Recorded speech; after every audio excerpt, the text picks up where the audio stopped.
안녕하세요. 평택촌놈의 오늘도 수익, 내일도 수익 시작합니다. 오늘 장을 간략히 정리하고 주요 이슈를 짚어보겠습니다. 대응 전략입니다. 시장은 단기적으로는 혼조세가 유력합니다. 변화가 감지되었는데 그동안 인버스 물량을 늘렸던 기관 투자자들이 레버리지 순매수를 시작했습니다.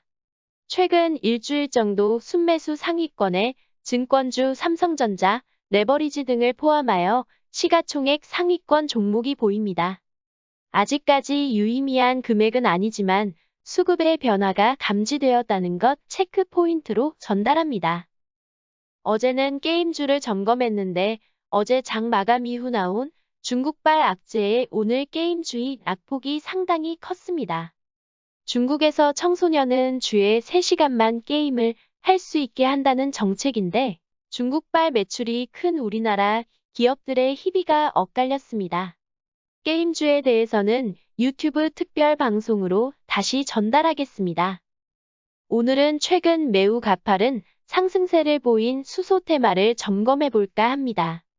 큰 흐름으로 보면 세계 각국은 전기차, 2차전지 등에 비해 상대적으로 소외받았던 수소 경제에 투자를 확대하고 있습니다. 8월 초 통과된 미국 인프라 예산안에도 80억 달러, 약 10조 원 규모의 수소산업 지원 내용이 있습니다. 이와 함께 수소를 토대로 한 ETF도 여러 출시되고 있고 우리나라는 현대차 그룹과 SK그룹이 중심이 되어 수소 경제 도입을 추진하고 있습니다. 그 중심에 수소전기차 관련 종목이 있는데 수소와 산소를 반응시켜서 전기를 넣고 그 동력을 토대로 차량이 움직이는 것이 핵심입니다.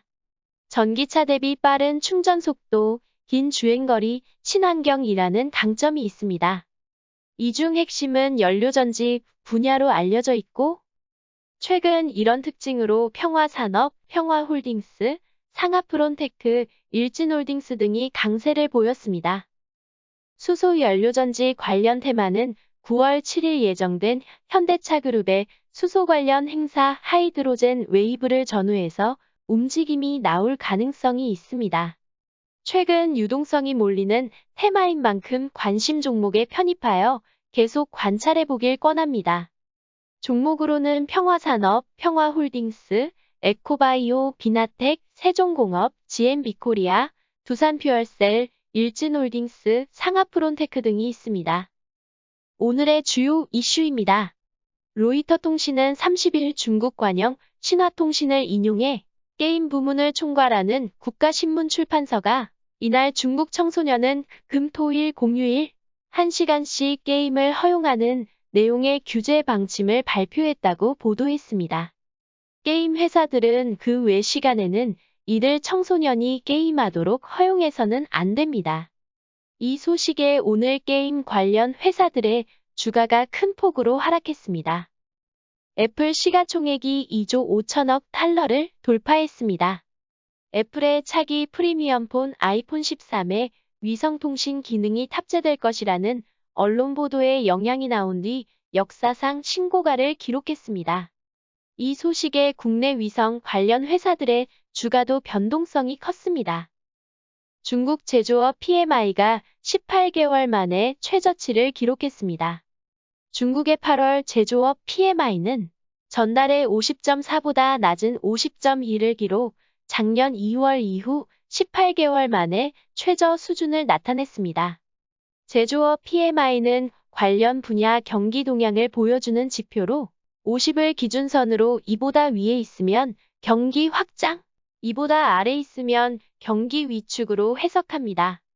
로이터 통신은 중국은 코로나19로 인한 침체에서 인상적인 회복을 보여줬지만 코로나19 발생, 수출 둔화, 탄소 배출 감축 정책 등으로 최근 성장 동력을 잃는 조짐들이 보인다고 지적했습니다.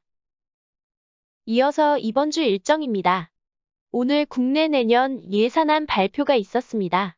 확장 재정 정책으로 코로나를 극복하고자 8.3% 늘린 604조 4천억 원을 편성했다고 합니다. 7월 산업활동 동향은 생산, 소비가 동반 감소 전환했다고 합니다. 내일은 국내 8월 수출입 동향 발표가 예정되어 있습니다. 오늘장 시장 정리입니다. 오늘 코스피 지수는 강한 상승을 보여주었습니다. 반면 코스닥 지수는 보합권 횡보세를 보였습니다. 장 초반 코스피 지수는 외국인과 기관의 매도세에 하락 출발했습니다. 그러나 장중 외국인의 순매수 전환과 함께 상승 전환했습니다. 8월 들어서 외국인의 수급 악화로 지수가 지지부진했습니다. 오늘 1조 원이 넘는 순매수가 들어오며 코스피 지수가 좋은 흐름을 보였습니다.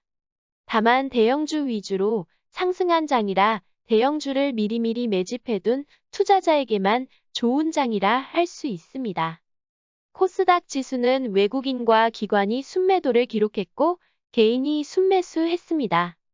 원달러 환율은 1159.5원으로 마감했습니다. 시가총액 상위 10종목 살펴보겠습니다. 기관과 외국인의 양매도세의 하락을 거듭하고 있는 LG화학을 제외한 전 종목이 상승 마감했습니다. 갤럭시 Z 폴드3, 플립3 흥행 소식에 삼성전자가 2%대 상승률을 보였고 SK하이닉스도 2.9% 상승 마감했습니다. 인터넷 대표주인 네이버와 카카오, 2차전지 관련주인 삼성 SDI와 카카오뱅크의 상승률도 좋았습니다. 업종별로 살펴보겠습니다. 코스피는 의료정밀, 종이목재, 섬유회복, 음식료 업종을 제외한 전 업종이 상승 마감했습니다. 특히나 전기전자, 은행 업종의 오름세가 좋았습니다. 코스닥은 IT 부품 업종이 3.96% 상승하며 가장 강했습니다. 반대로 중국발 게임 규제 우려 등으로 디지털 컨텐츠 업종이 부진했습니다. 지금까지 오늘 도수익, 내일 도수익 시간이었습니다. 감사합니다.